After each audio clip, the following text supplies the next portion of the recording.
Sports Tonight on your award-winning sports-loving channels, television. If you're ready, fasten your seatbelts. Let's go to Washington, D.C. Yes, that's how I want to start the show tonight. Let's find out what Sonny Young has for us, because Sonny said, look, I've been following these things. I know what's going on, and this is what's going to happen. And Sonny Young predicted last week that some of those things are going to happen, and it happened. So when Sonny Young is ready, we're going to have him. Sonny, it's good to have you on Sports Tonight. Sporty greetings, Austin. It is great to be back on Sports Tonight, the Sports Tonight factory. That's churning out all the sports news. It's the fun factory, and yes, whenever we have you, Sonny, it is double fun. And when you wear that dangerous red tie, I get scared of asking for you to make predictions. But Sonny, good to have you around. Let's begin. I'm sure you have sporty shout out for the Super Eagles. Great week for the Super Eagles, Austin. I was a little off on my prediction. I predicted a 3-1 Super Eagles victory last week. They did win 3-0 against the Seychelles, and then they followed that up by going to Liberia and participating in sort of that George Weah tribute match, and they won again over the Lone Star of Liberia. I think they might have been holding back against President Weah in that match, Austin. I don't know, because I was surprised he played in that game. Yeah, but it gave it some good talking points. The people of Liberia are seeing the president come out, lace his boots once again to, run around, play football. Sonny, look, there are a lot of things we can do with football, and that's what George Weah showed us on that day. Yeah, in fact, I think he set a record, Austin, as the oldest player to compete in a FIFA-sanctioned friendly match. So wow. Kudos to President Weah for getting out there and showing he's still got some stamina, Austin. I know. We're glad he didn't make any record by being the oldest man or even the president to score against the Super Eagles. I wouldn't have been doing this show, Sonny. I'll call it sick. Sonny, let's get on with the show. It's going to be a very, very tough weekend for us when GGG, that's what I love to call him, because when you call him GGG, gets charged up. GGG and Canelo, the rematch, Sonny, is upon us. Yeah, we're only a couple nights away from the rematch in Las Vegas, Austin. This one's tough to call. I mean, I did think Triple G won the first encounter last September. I know you love to put me on the line, Austin, and I'm sort of leaning towards Canelo in the rematch. I think he's going to make some adjustments against Triple G. So we'll see. I mean, if I have to pick, maybe I'm going to pick Canelo by decision. Although I'd love to see, honestly, I'd love to see a knockout in the fight, Austin, but it's tough to say. I think it's going to be an interesting rematch. It's going to be an interesting rematch. And Sonny, already they are making you stutter. You don't know what to say, but something is telling you go to Canelo, but GGG and that left hook, remember Dogbe. Yes, Triple G, he sounds pretty confident ahead of the fight against Canelo, who, as we know, he failed a couple drug tests, and originally, this fight was going to take place in May or scheduled for May, but I don't know. I'd like to see a clear winner. I guess that's the way I'd like to see the fight turn out, Austin, rather than go to the judges' scorecards. I know both fighters have power, so we'll see whether one can come through with a knockout punch. I know. That's what we'd love to see. So let's just pause on that discussion. We'll come back. Sonny, Hurricane Florence has been threatening some parts of the United States. Did this stop anything going down in the WNBA? That's right. Hurricane Florence, big storm scheduled to hit the United States on Friday, the eastern seaboard, Austin. But speaking of storms, there's a storm out of Seattle, the Seattle storm. They stormed past the Washington Mystics 98-82 on Wednesday night. They stormed past the Mystics, and they won the WNBA Finals in 3 straight games. Quick shout-out, Austin, for Breanna Stewart of Seattle. She was voted this year's WNBA Most Valuable Player. She had 30 points last night, and she also was voted the MVP of the WNBA Finals. Young star for Seattle. She's only 24 years old.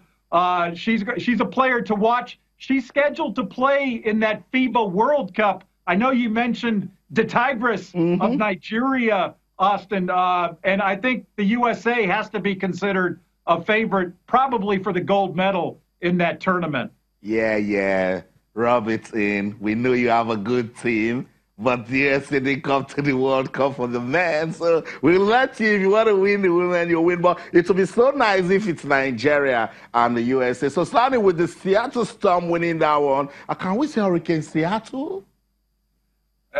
I'm sorry, I didn't hear you, Austin. The Seattle Storm actually won that WNBA title. And I'm saying, with Hurricane Florence threatening some parts of America, can we say Hurricane Seattle did it?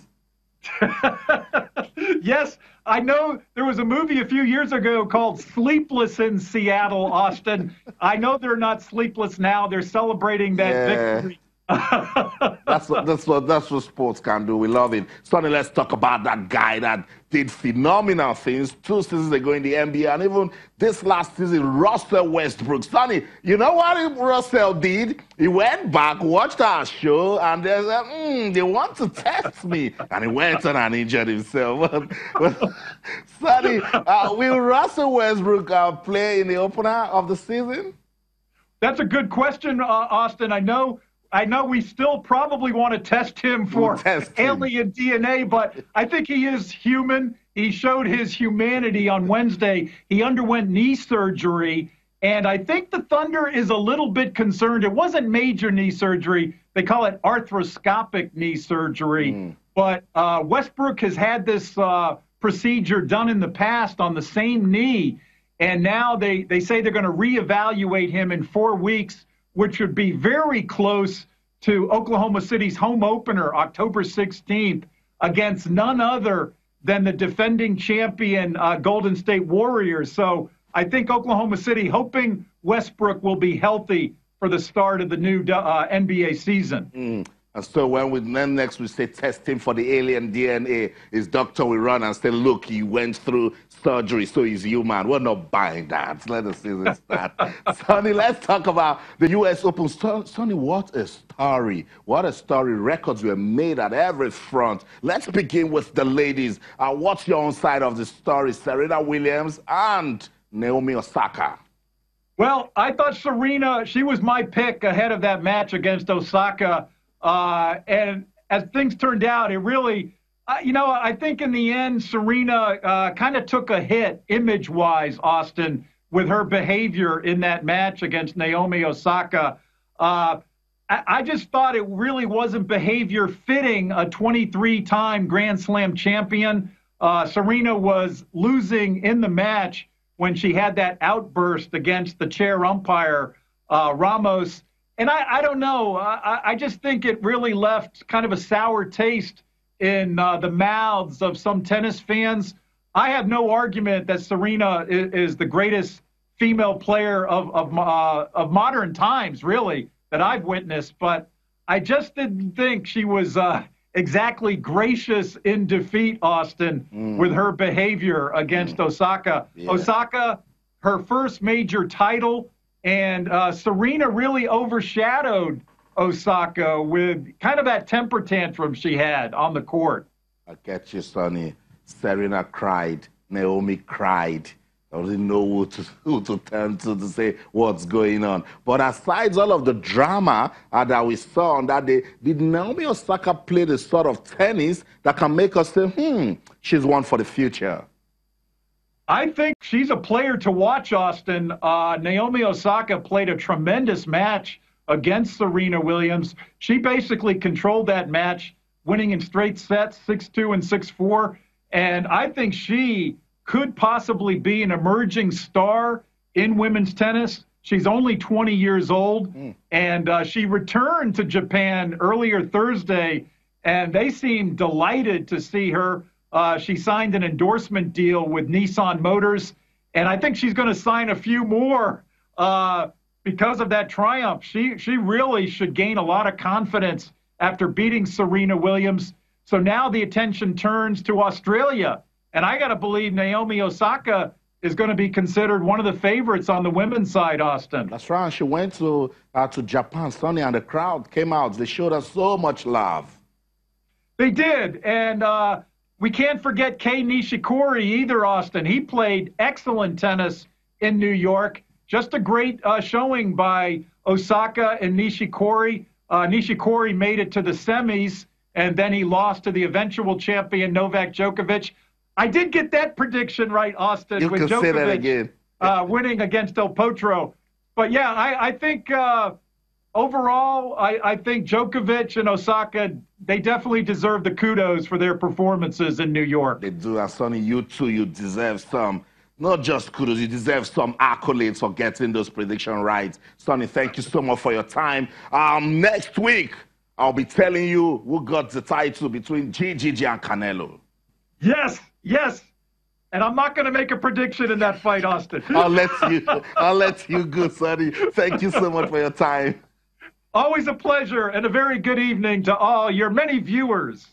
Thank you. So that's it. The Voice of America correspondent Sonny Young speaking to us right there in Washington, D.C. He said he's not making any prediction. It's a very tough one. GGG and Canelo middleweight boxing will get our attention. Let's go on this quick break. When we come back, there's still more, so don't go anywhere. Stay.